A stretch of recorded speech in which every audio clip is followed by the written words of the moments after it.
What movie had an absurdly simple solution to the problem that the characters blatantly ignore?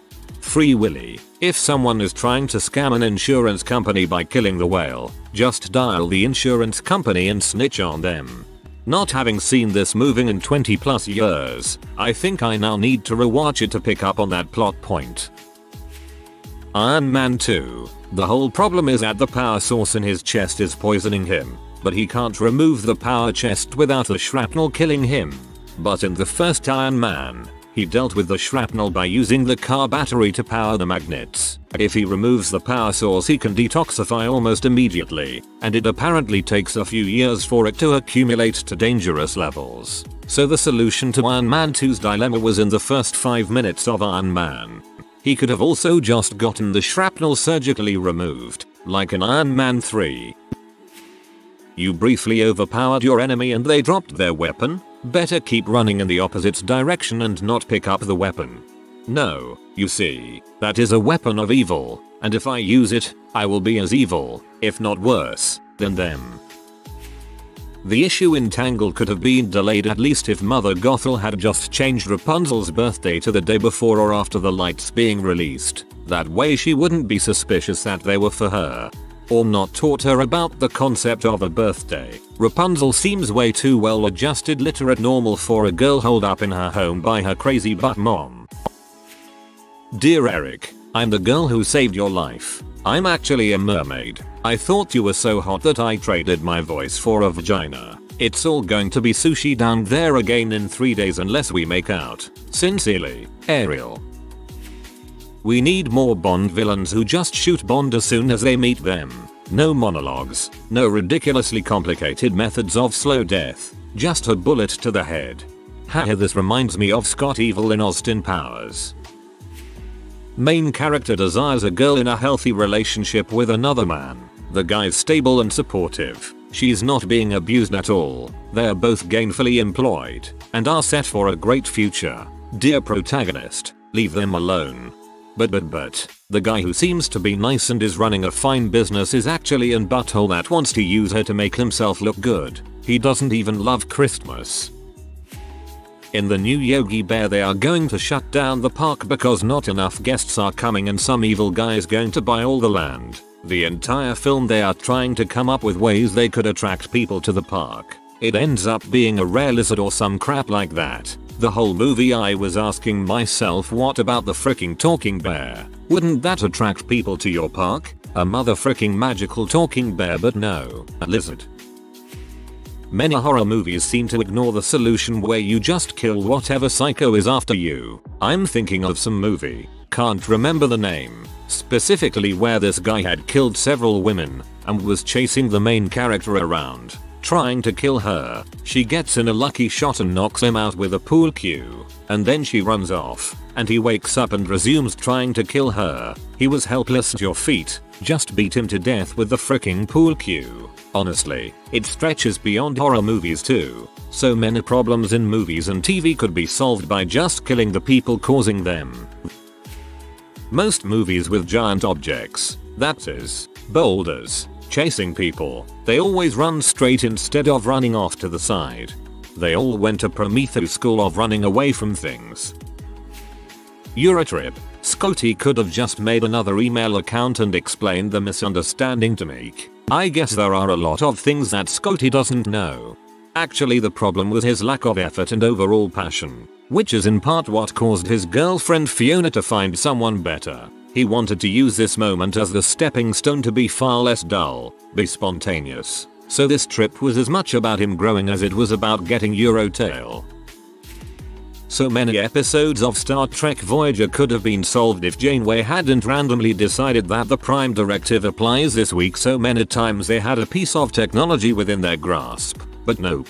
They can't because apparently trading technology with species with warp travel is against the Prime Directive. There were many episodes where Janeway violates the Prime Directive on a whim, such when she received a message from a dead colony world that specifically said we are in artificial hibernation until this planet is less crap, so please go away. Janeway went down and dicked with them anyway. I mean, the people were thankful, as the people were being tortured by a holographic clown. Long story. However, Janeway has refused to break the Prime Directive to stop genocide, but decided to break it for a small group of people she had no way of knowing they were in any peril. Also, in the ungodly awful episode Threshold, Tom Paris managed to invent an engine that moved at infinite speed. It worked, but had the minor defect of turning people into salamanders make humans reach their final evolutionary state, ignoring the fact that none of that makes any sense. The Doctor managed to find a cure and reversed the salamander's rapid evolution. They literally could have jumped straight back to Earth, apply the cure, and end the series right there, but they don't because frick you. The Die Hard sequel, where they take over the airport. They cut off all communications with air traffic control by blowing up one antenna. I was an active pilot at that time, working on my commercial rating, and always had a radio in my flit bag. That was normal. Tons of us had handheld aviation radios and any one of them would have been just fine to talk to everyone. And there are scores of airplanes parked on the tarmac, each with a bank of radios that can talk to anyone. And the next airport over had radios that can talk to anyone, and center, and approach. Needless to say, I had a little trouble suspending disbelief when watching that one. What got me the most was the multiple other airports in the area around that the airplanes could have landed at. They could have just shot the pod carrying C-3PO and R2 just to be safe. I mean, why not? What does a laser shot cost? Not a movie, but I definitely feel like Dora the Explorer could simply just walk around most of the f-king obstacles she encounters. I've been thinking about this for years. I blamed Map. He's always trying to get Dora killed. Dora, you have to wade through Crocodile River, tiptoe through Carnivore Valley, walk along the Ridge of Death, and then you'll get to Gumdrop Mountain. Waterworld. Drinkable water is extremely rare, expensive, as everything is salt water. But in the opening moments of the movie, we see Kevin Costner peeing into a contraption that cleans his urine and lets him drink it and water his tomato plant. Why wouldn't he just pour seawater into it?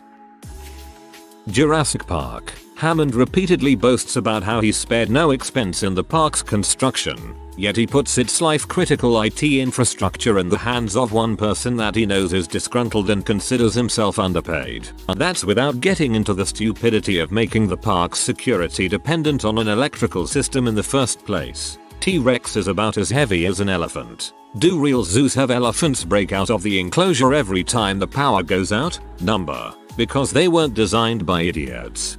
I've heard in the book that it is more clear that Hammond spared every expense, but kept using that phrase. A New Hope. In the first 5 minutes the stormtroopers knock Leia out cold with a stun setting on their blasters that covers half the width of a hallway. This would be useful a dozen times throughout the movie, but they never attempt it again. Star Trek has this exact same problem with their phasers. They can sweep a whole room at once. There's no excuse to miss, ever. Pulp Fiction. Of all the freaking things she could forget, she forgets his father's watch. He specifically reminded her, bedside table, on the kangaroo. He said the words, "Don't forget my father's watch." Well, if he was that bothered about it, he should have kept it up his butt, like his dad did. In Dodgeball, the hotel they're staying at that the tournament has organized causes the death of their coach Patches through neglect. Easy lawsuit and millions of dollars, let alone the $50 K they originally need. In Liar Liar, Jim Carrey could have substituted every lie with "I want to say." Example, "I want to say this pen is red and it's not a lie." He was unable to imply a lie or form any type of misdirection. Limitless. How about you just pay the Russian gangster who is after 100k? At this point Eddie Mora was making huge deals on the stock market, so I bet he could have afforded it. That way the Russian never takes your NZT in the first place. Or, maybe not keep the Russian supplied with the same drug that keeps you the smartest person in the world. Psychopathic behavior and superhuman intelligence never mix well. Yet if you're really that smart, you know how to cut drugs and get the guy off it, or poison him when you give him the drugs, or any number of other things that equals solved problem. I mean, the possibilities are, wait for it, limitless. Any rom-com with a stupid misunderstanding ploy. So 90% of rom-com should go. What were you doing with that W? I was just having dinner with my mother. Instead of Frick you for not trusting me. I'm getting on a plane today. Crappy example, but you get the point. Star Wars Phantom Menace. In the beginning, when Qui-Gon and Obi-Wan get gassed, the leader dude says they should be dead. Destroy whatever is left of them and they open the doors. Why? Just leave them there for a few minutes. I mean, even watching along you can hold your breath longer than they left the doors shut. If they had just been patient, Qui-Gon and Obi would have been dead, and that would be the end of that. It follows. Have sex with, explain the situation to a rich guy, tell him to fly to Thailand and bang every sex worker there, then fly back. Most of those sex workers are going to be having sex with tourists who have flown in themselves. You'll die of old age while it walks along the ocean bed forever. Maybe do it to a few rich guys just as a buffer. I thought a perfect ending for that film would have been the protagonist getting on a plane to create a big chunk of separation, and just as she sits down, she sees it coming down the aisle. The Big Lebowski dude. He could have just stay home and accept he has a peon rug man. Instead everything turned into a freaking travesty. I love that movie. The Big Lebowski. Act 1. Rug peon. Act 2. The dude buys Oxyclean. The end. Back to the Future 3. There are 2 time machines in the Old West. Use the one Doc Brown walled up in the mine for parts gasoline to repair Marty's one. I just watched Anastasia for the first time during the Snauperkelp and didn't understand why Dimitri, or the main character guy, didn't just tell the old lady that he was the guy who saved her and Anastasia during the attack. He could have described the room or how he saved them or something. After Earth. In one scene, a child hides from a monster that is blind but can smell fear by hiding under a small plastic dome. It works because the monster can't smell him under the dome. He grows up to fight these nearly unbeatable creatures and everyone ignores the fact that every house just needs like a closet airlock for people to hide in.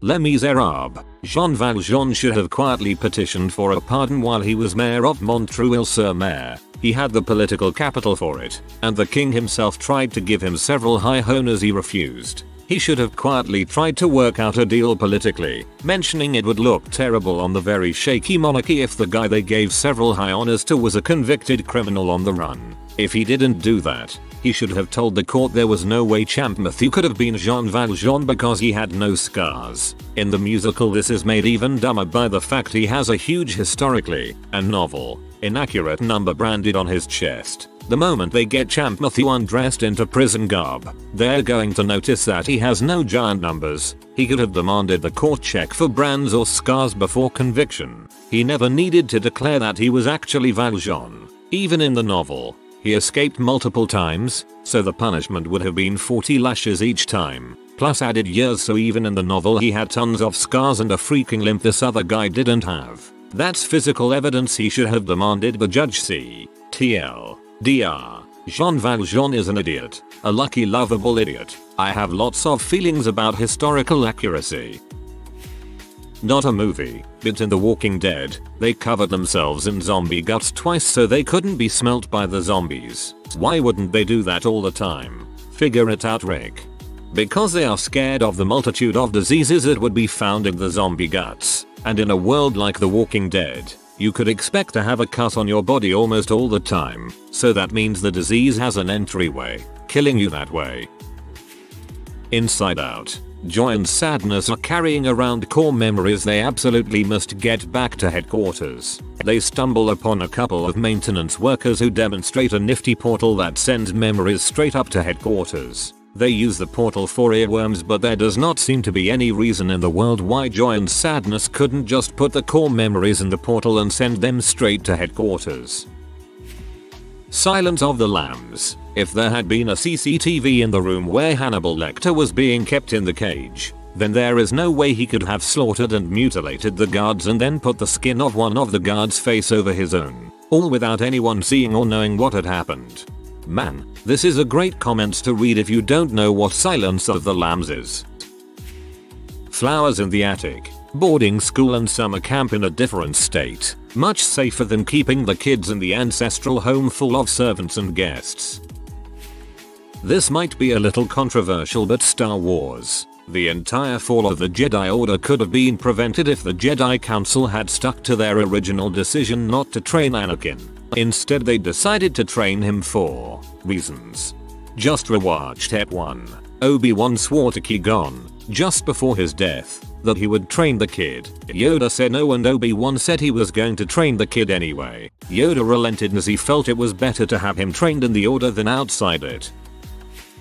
Titanic. Rose, Mr. Andrews, forgive me, I did the sum in my head and with the number of lifeboats times the capacity you mentioned, forgive me, but it seems that there are not enough for everyone aboard. Thomas Andrews, about half. Actually, Rose, you miss nothing, do you?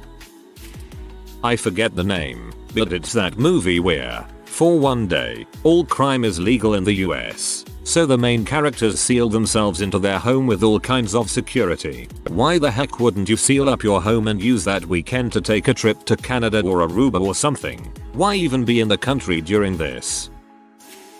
I'm writing the letter to file a complaint against the 2 officers who came to my house to collect my son and care for him until we can get back into town, but instead knocked on the door, and instead of understanding that a kid may be scared of people knocking on the door at night when he's home alone, they decide, oh, this must be a prank call from a grown woman, and decided to leave. As you are already aware, 2 burglars invaded our home and were about to eat and murder my son if not for our kind neighbor rescuing him. Sincerely, Mrs. McAllister.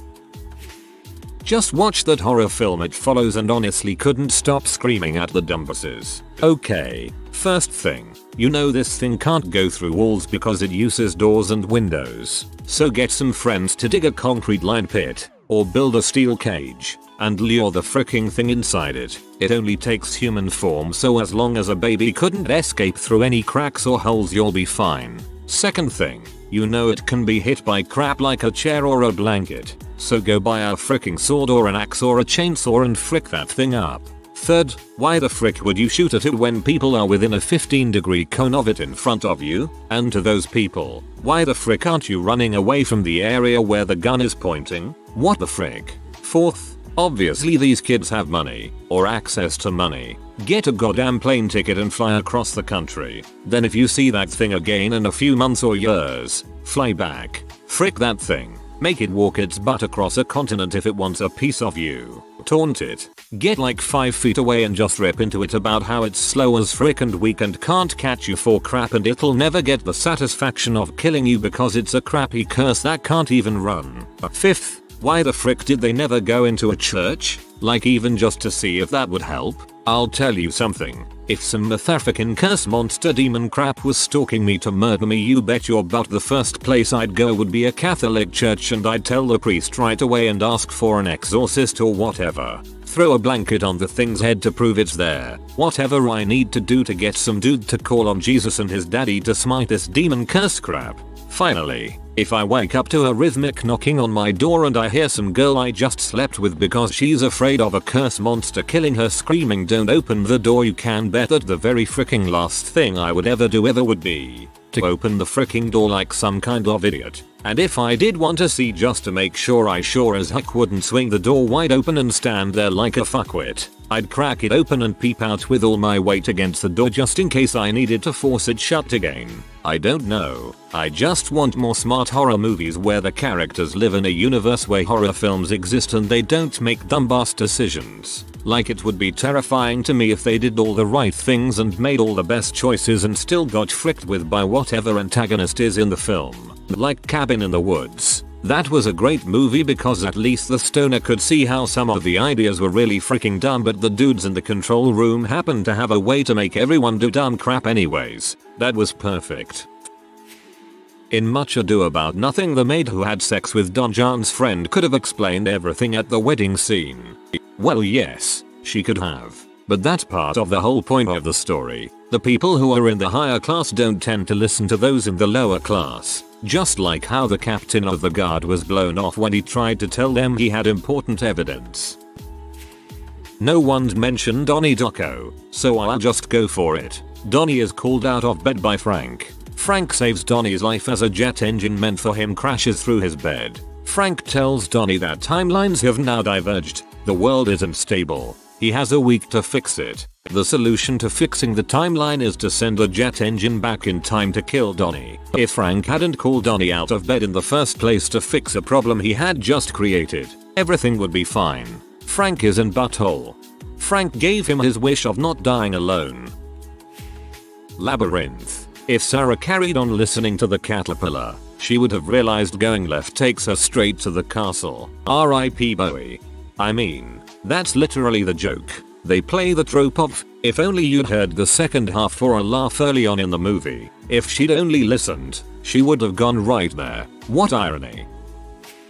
In Saw, the two guys in the opening act who are chained up in a bathroom or whatever should have known that the guy on the floor was alive. When they got the recorder out of his left hand, it was empty. No cassette. When they got the revolver out of his right hand, it was empty. 2. No spent brass casing. It was implied that whatever was on his tape that he listened to made him kill himself, but with no tape to listen to and no bullet having been fired, then he clearly was alive.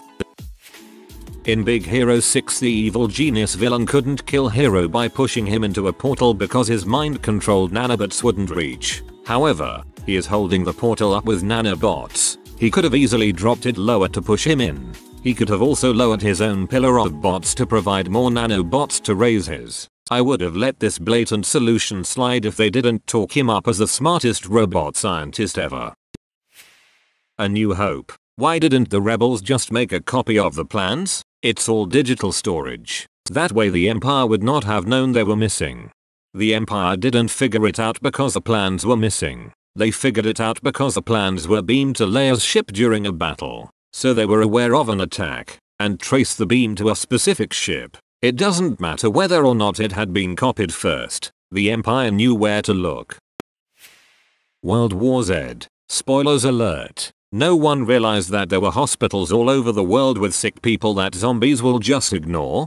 1. Not all patients were ignored. A guy with a broken leg would have gotten eaten. 2. The patients could have been dying from other causes, like neglect, heart attacks, injuries from being trampled, etc. It's not as if all the patients were left untouched while the zombies ate the staff and visitors, so it would have been much harder to figure out. If you are new to the channel, you can subscribe. I publish new videos every day. Until then, check another video.